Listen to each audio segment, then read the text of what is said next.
Live here from downtown at the World Headquarters in Armory Square, and live from the loft at the home office as we welcome in Joe Convertino Jr. from CH Insurance for our Cup of Joe this week.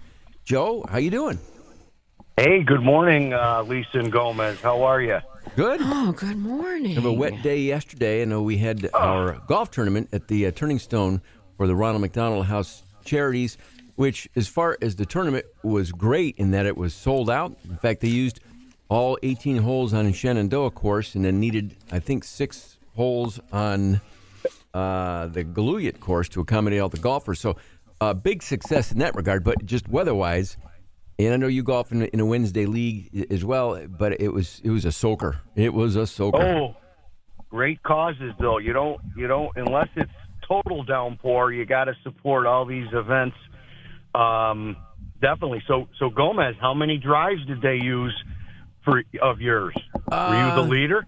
No, I was golfing with Kerry from the event side here at the Galaxy Media Partners, and also Coach Alan Griffin.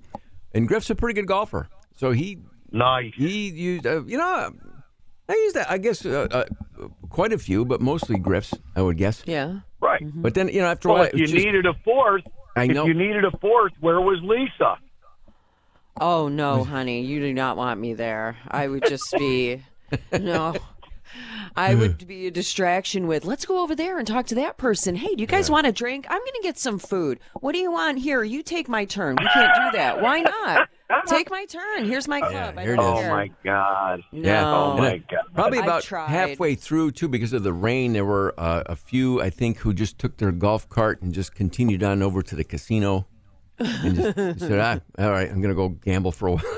Get out of the rain. But it was a great day. Go gamble. Great day. Have some good food. That's good. Yeah, we got to let this rain's got to stop one of these days. One of these days. I think maybe today. Today's maybe the day. Today. Today's the day it turns around, I heard Joe. you guys. I heard you guys speak about. I can't believe it. Taste of Syracuse. 6 weeks away. 3 weeks away. 3 weeks. See, next weekend is Memorial Day weekend, and it's 2 weeks after that. So, yes, 2 weeks. 3 weeks my from tomorrow it starts. Yeah. Mm. Halfway through May right now. Can you believe it? Can't believe it. Can't believe how time flies when you're having fun in the radio and insurance business, right? Joe, I got like a bizarre claim here I wanted to run by you, because we do this every now and then. But it's a guy who was on a vacation, and we've talked about travel insurance before, as far as, if something happens and you have to cancel, airline or hotel or whatever. This guy was on a vacation. He filed a lost baggage claim with his travel insurer over his lost dentures that he said was, put them under the baggage umbrella. And you'd ask, well, how'd you lose dentures? This guy, they fell out of his mouth while vomiting over the side of a cruise ship. Oh. Oh, my God. And you're claiming that the carrier paid that? The carrier paid in that instance. Under travel insurance. Under travel insurance. Lost luggage. Wow. They somehow made the argument that dentures counted as luggage. Well, that's what they call probably had an endorsement for dentures. All the endorsements on these policies that you got to check out. Yeah, that's interesting. But you're right. On a serious note, with all these things coming up and people traveling, a lot of people are purchasing travel insurance because of obviously what's going on in the world and, cancellations and things of that nature. So it's probably a good idea when you use a travel agent. We don't really do travel insurance. It's kind of tied through, the travel person you deal with or whoever helps you with the trip. I don't know if any of you guys ever used it, on any trips. A long time ago, we were taking a trip in winter, like in the February months, and I think we didn't have to cash it in or use it, but I got it for that particular trip. That might be the last time that I actually got travel insurance. And I know fairly recently some, new rules have been passed, new laws regarding airlines. Like if your if your trip is canceled, they got to offer a cash refund and not like, vouchers and credits and all that. Mm-hmm. They have to now offer that as an option. So I don't know if that would come under the same umbrella as travel insurance, but at least there's some recourse you can take for airline flights that are canceled. Yes, even if something happened, God forbid, a family member got sick or something happened to a family that you had to, be with. I mean, those are some refundable or at least get your deposit back. So I know a lot of people are looking at that, and it's probably important to take a peek. So, Joe, I have a car moving question that has to do with insurance. Mm-hmm. So a friend of mine bought a vehicle, and they're going to fix it up, and they're going to do it like the Syracuse Nationals, right? They're going to fix up this vehicle and put it in car shows and things like that. They've got to get it from the person they bought it from, which is like half a state away, right? So they've got to bring it up here to get it to the person who's going to help them do it.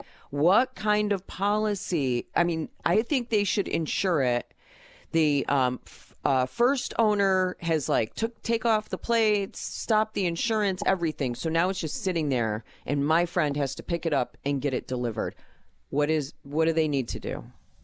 Well, is it going to be not towed, but is it going to be transferred up here, or is someone going to drive it?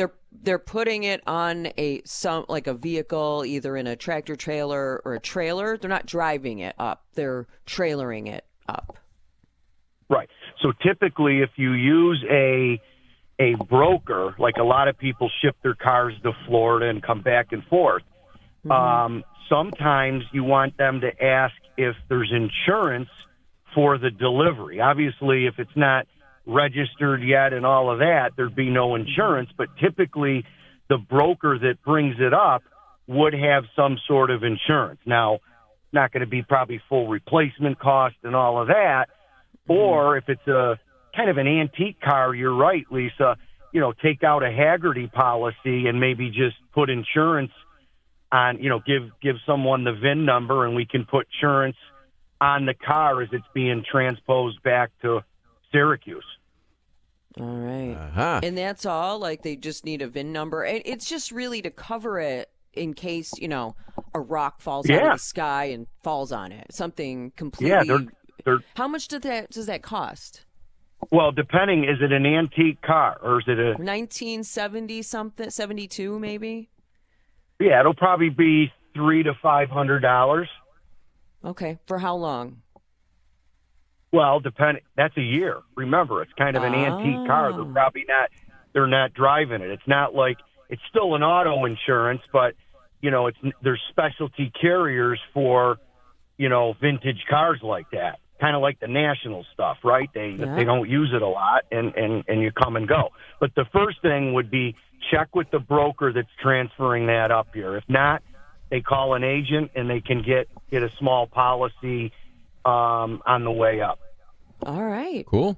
Good info, especially this time of the year as the car shows are now happening pretty much every night of the week. There's a car show somewhere, and then obviously the big one coming up in the summer months with the Syracuse Nationals. But a lot of people in that boat, Joe, who have seasonal cars and are getting them out now, and that's some good advice right there.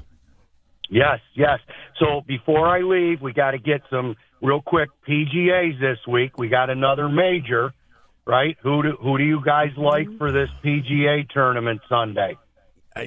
Scotty Scheffler is tough to go against at this point. I know it's highly unlikely just to win that many tournaments in a row the way he's been on a run, but it's hard to bet against him either. I know. Plus, he's a dad now. And he might have a lot of Yeah. pressure on him. He's got a baby. So if I were actually gambling, I guess I haven't even checked, to be honest with you, Joe. He's probably the odds-on favorite in Vegas, but I guess I would still bet on him. He's just on a roll. Right. Mm-hmm. And maybe Rory will be a little freer. I'm sure you heard, Lisa. He filed for divorce. Yep. Rory McIlroy. She's going to get a lot of money. Well, what did he was offered? I don't know. I didn't follow up to go to the Live tournament or the Live tour. Yeah. Like something like $700 million or some ungodly amount of money. Yeah. Yeah, he turned it down. It's like you two at Galaxy. right? If someone called you in L.A., you're loyal. That's right. Hey, we're going to give you $20 million. Nope. I'm good. No, Thanks. Yeah. I'm good. Yeah. I know, Rory. I mean, he'll be fine. I'm sure he's heartbroken. Did Brooke step out on him? I don't know. I'll place a bet on Rory to win because now, he's got something to prove. He might be a little angry. Yeah. He's like, now you're he's talking. mad. He's like, oh, yeah? I'll show you. There you go. I'm going to win some tournament money, and you're going to get half, so there. Take that. Half? I'm going to come in last place now. Yeah. Half of my next 10 tournaments did not qualify, did not make the weekend, did not make the cut. Hey, Joe, thanks. That's funny. Our cup of Joe, and we'll see you out there in a course sometime soon, and we'll talk to you in a couple weeks. You got it. Go SU women's and men's lacrosse. Let's get Final Four bound. Let's do it. Thanks, Joe.